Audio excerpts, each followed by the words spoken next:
지친 하루를 달래줄 어머니의 손맛 그대로. 올바른 재료와 정성 담은 손질. 홍시로 완성한 달콤한 감칠맛. 집에서도 편하게 택배로 받아보세요. 매콤하게 땡기는 감칠맛. 장간의 양념게장. 검색창에 장간의 양념게장을 검색해보세요. 다른 유튜브 보니까 테슬라 유튜버였다가 요즘 비트코인 위주로 하는 것 같은 2023년 1월 말에 미국이 금리를 내릴 수밖에 없는 슬픈 사연은 국채이자가 감당이 불가능해진다는 내용이 있었던 것 같고요. 이건 저도 많이 말씀을 드린 부분입니다. 돌려막기의 역사는 둘째치고요. 코로나 이후 감당이 안 돼요. 제가 예전에 한번 그런 영상을 올린 적이 있는데요. 이번에 미국에서 현대화폐 이론을 시험해 본 것 같다 라는 말씀을 드렸었죠. 이 현대화폐 이론이 뭐냐? 현대화폐 이론은 정부가 통화를 독점하고 있으며 정부가 충분히 공급하지 않기 때문에 실업이 발생하니까 정부가 돈을 엄청 푼다. 그럼 얘 때문에 인플레이션이 생기지가 않냐? 그러면 인플레이션은 세금으로 회수한다. 이게 현대화폐 이론인데 그런 느낌으로 풀어서 그런지 너무 많이 풀었어요. 감당 불가할 정도로. 근데 세금으로 회수가 부족하니까 지금 문제가 된 거죠. 현재 미국의 이자 지급액이 굉장히 급등했죠. 코로나 터지고 금리를 낮췄을 때는 좀 적었었지만 지금 금리를 조금 낮추더라도 풀어놓은 돈이 워낙 많기 때문에 이자 부담이 끝나지가 않고 있다는 소리예요. 그래서 국채 이자가 감당 불가능해진 것은 맞고요. 그러니까 23년에 미국 디폴트 이야기가 나왔죠. 이렇게 해마다 반복되는 미국 디폴트 우려. 이 이야기가 왜 나오냐? 물론 미국이 디폴트 할 가능성은 매우 낮습니다. 미국 디폴트 이야기가 언제 나오냐면요. 이자 부담이 크다. 그럼 뭐 해야 돼요? 돈을 더 풀어야 되겠죠. 그래서 한도를 상향해 달라. 그러면은 야당이 반대. 야당은 디폴트가 나길 바라냐? 절대 안 그렇죠. 야당이 반대해서 디폴트 난다고 하면은 야당이 개작살 나겠죠. 그러면은 야당이 왜 반대를 하느냐? 한도 상향해 줄 테니까 뭐 내놔. 이런 게 나오는 거고, 이 한도 상향을 하지 않으면 디폴트 위험이 있을 정도로 미국의 이자 부담은 굉장히 크기 때문에 제가 이번에 미국의 금리 인하 할 때도 그런 이야기 많이 했어요. 미국이 금리 인하 하는 이유는 경기도 경기고 그 다음에 경제 위기에 대한 그런 여파들도 많이 보이지만 핵심적으로는 정부가 이자 부담이 너무 크기 때문에. 그래서 고금리는 불가능하고 인플레이션은 어쩔 수 없는 상황이 되어가고 있다. 그러니까 이번에 파월이 서둘러 금리를 내리고 있는 것도 그 부분이랑 어느 정도 일맥상통하죠. 이자 부담이 너무 크고. 그러면은 2% 물가 상승률을 목표로 고집하는 한 금리를 마냥 낮춰서도 높일 수도 없을 것 같은데 상향 조정해야 하는 날이 올까요? 저는 올 가능성이 꽤 크다고 봅니다. 왜냐면은 지금 2%대가 나오죠. 한국 같은 경우 1%대가 나오죠. 요 물가는요. 기저효과가 크기 때문에 더 두고 봐야 되는 거다. 근데 인플레 고착화는요. 매년 3%, 막 4% 이렇게 폭등하는 이것도 문제지만 인플레 고착화의 핵심은요. 소득 대비 고물가예요. 그럼 이 소득 대비 고물가를 줄이기 위해서는 뭐를 해야 되냐? 소득 대비 고물가가 나오는 이유는 소득 대비 돈이 많이 풀려서입니다. 돈이 많이 풀렸으니까 이 돈을 회수를 해야 된다. 근데 미국이 회수가 똑바로 되고 있냐? 자, 지금 많이 줄인 걸로 보이지만 적어도 이 수준까지는 줄여줘야지 미국의 고물가도 이제 소득 대비로 안정적인 수준까지 갈 거란 말이에요. 근데 지금 여기서 멈췄죠. 경제가 안 좋아서 멈춘 거예요. 돈 너무 빨리 회수하다 보니까. 그래서 회수하다가 속도가 점점 늦어지잖아요. 그러니까 인플레가 고착화된다는 소리예요. 그래서 우리나라도 뭐 미국도 그렇지만 인플레 고착화에 대해서 이야기가 많이 나왔어요. 인플레 장기화. 인플레로 고금리 장기화 이야기도 나오고 인플레 장기화 이야기도 계속 나왔어요. 왜 그렇게 되냐면 풀어놓은 돈이 회수가 덜 돼서 그래요. 그래서 아까도 말씀드렸지만 제로금리가 이제 나올 수가 없는 상황이다.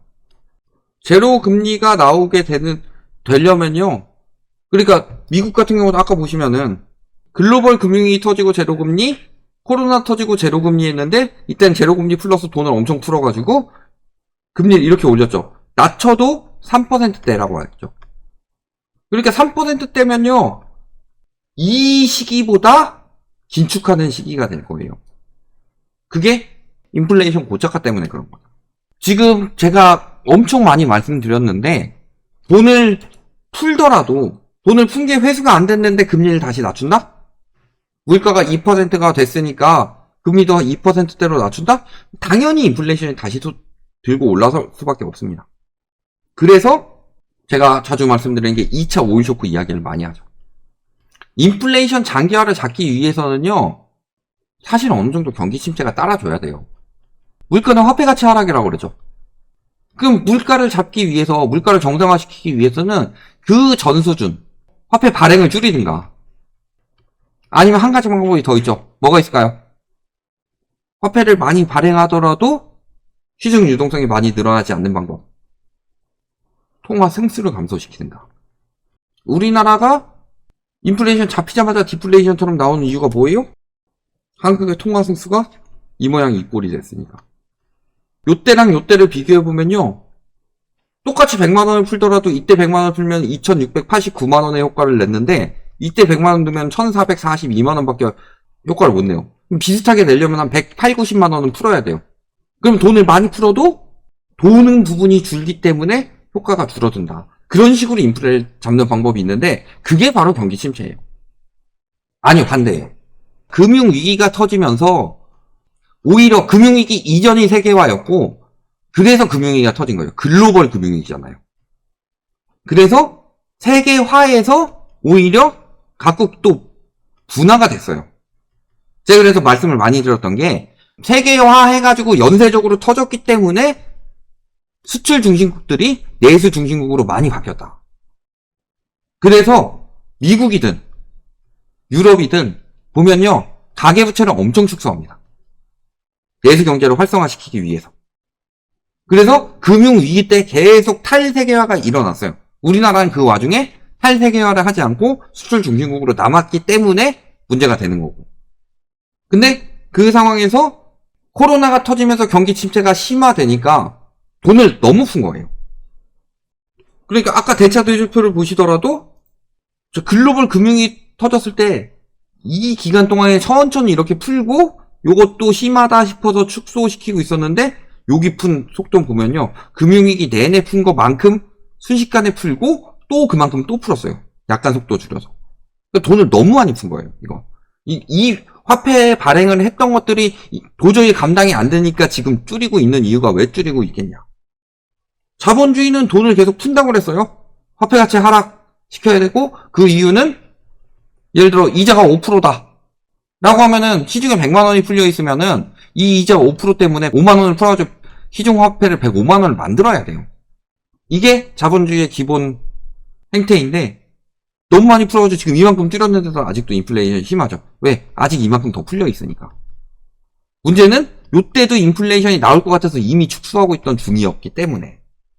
트럼프가 돈 많이 풀어가지고 인플레이션이 자극이 된다면 금리가 다시 올라갈 수 있죠. 그래서 제가 2차 오일 쇼크 이야기를 한 거고. 인플레이션이 끝났다라고 싶어가지고 돈 풀기 시작하면요. 바로 인플레이션이 다시 자극될 수가 있어요. 그게 1차 오일 쇼크 끝나고 돈 풀었다가 바로 2차 오일 쇼크 터져서 그때 나온 사람이 볼 거다.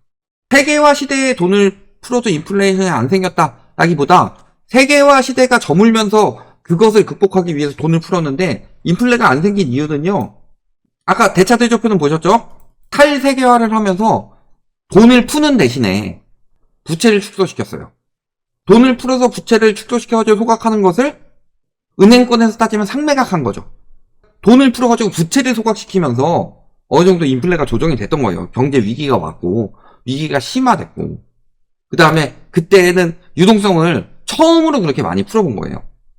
근데 과잉 유동성을 풀면은 문제가 될 거라는 거는 누구나 알고 있었는데 왜냐면은 미국이 돈을 이렇게 풀었죠? 이걸 따라서 푼 나라가 어디예요? 대표적으로 일본이 아베노믹스로 2012년에 돈을 어마어마하게 풀기 시작한다. 근데 미국은 일본을 제재할 수가 없죠. 돈을 어마어마하게 풀면 무슨 일이 벌어질까? 환율이 떨어집니다. 해당 화폐 가치가 낮아지기 때문에. 그러면 수출이 좋아지죠. 그럼 미국에서 수출 조작국, 너 수출 조작국이야. 근데 일본한테 그렇게 못해요. 왜? 지가 먼저 풀었으니까. 그러니까 화폐 완능주의가 된 거예요. 문제가 생기면 돈 풀면 된다. 글로벌 금융이 진짜 크게 터졌는데 문제가 생겨가지고 돈 풀었더니 해결이 되더라. 그러니까 이번에는 문제가 크니까 더 많은 돈을 풀면 해결이 되겠구나 라고 생각한 거고, 그러니까 세계화가 이 기간 동안에 무덤으로 가고 있긴 했죠. 그러니까 아무래도 이전보다는 이때는 세계화가 훨씬 더 덜 됐겠죠. 이 기간 동안에 나라들이 내수 중심국으로 바꿔가고 있었으니까.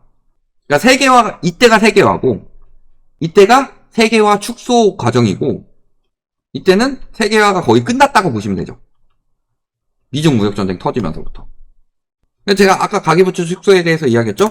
미국도 유럽도 가계부채를 다 축소했어요. 왜? 가계부채가 많으면 내수가 안 돌아가요. 내수가 안 돌아가면 수출로 돌리면 되죠. 근데 글로벌 금융위기가 터졌죠. 수출이 안 돌아가요. 그러니까 내수 살리려고 부채를 축소시킨 거다. 그 부채를 축소시킬 수 있었던 일환이었던 게 바젤3다. 그래서 바젤3의 DSR 적용을 미국은 언제부터 시작을 했냐? 2014년부터 시작했어요. 빠르면 2011년, 12년쯤에 시행한 나라들도 있어요. 한국은 2021년 부분 실행 시작했죠. 2022년에 시행이 됐죠. 2023년에 DSR을 우회하는 대출을 4분의 3을 풀면서 2024년까지 그 기조를 유지하면서 DSR이 적용이 안 되죠. 그러니까 한국이 문제인 거예요. 부채를 점진적 축소를 시켜야 되는데 축소를 안 시키니까. 근데 제가 말씀드리지만 유동성은 뭐라고 그랬어요? 경제가 생물이라면 유동성은 마약이라고 그랬어요. 마약이 무조건 나쁜 건 아닙니다. 내가 암 걸렸어요? 수술해야 돼. 간암이야. 그럼 배째 가지고 잘라내요? 간을 절제를 해요, 암을? 그리고 다시 봉합하면 나는 이미 죽어있죠. 그러니까 그 시기에 뭐예요? 마취제. 그 마취제는 마약 성분이잖아요.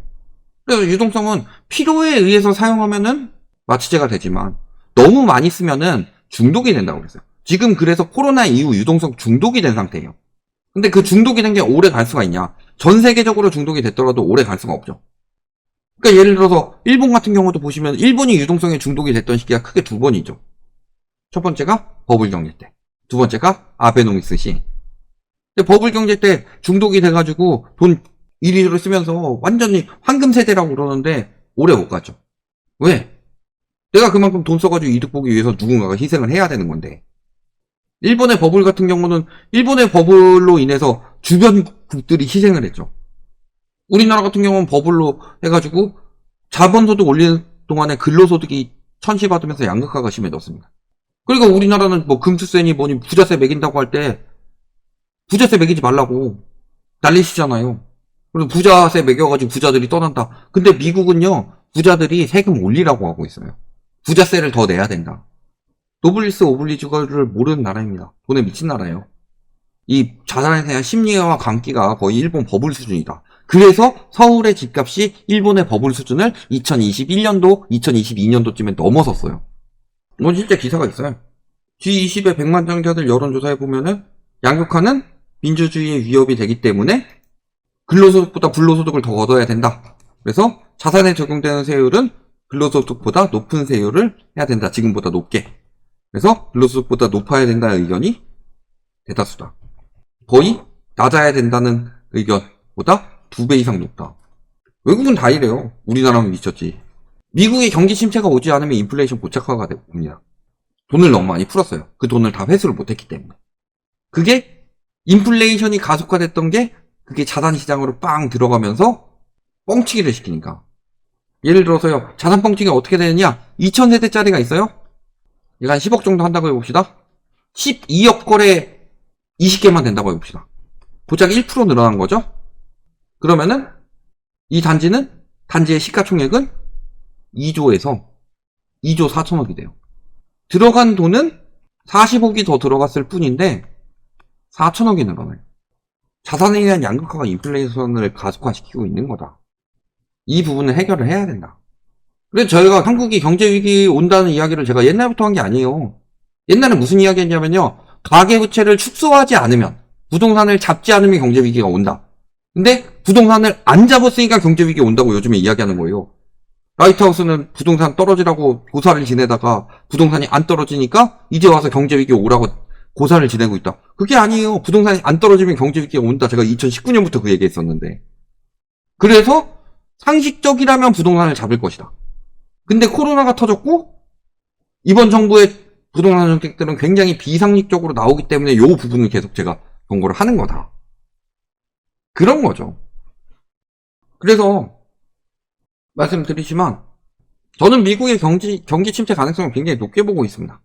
최근에 고용지표 진실이 드러난 것도 그렇고 은근슬쩍 돈을 푸는 것도 그렇고 또 가계 저축액이 너무 많이 줄었어요.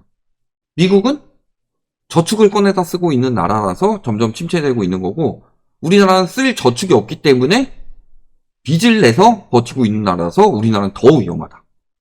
이 이야기를 하는 거고 제가 그래서 우리나라는 DSR의 위기라고 그랬죠. D의 공포가 있고 S의 공포가 있고 R의 공포가 있다. D의 공포는 디플레이션의 공포, S의 공포는 스태그플레이션의 공포, R의 공포는 리세션의 공포라고 그랬죠. 요 세 가지 중에 하나는 분명히 터질 거다. 그러니까 DSR을 똑바로 적용 안 하니까 DSR에 위기가 온다. 여기까지 말씀드리겠습니다.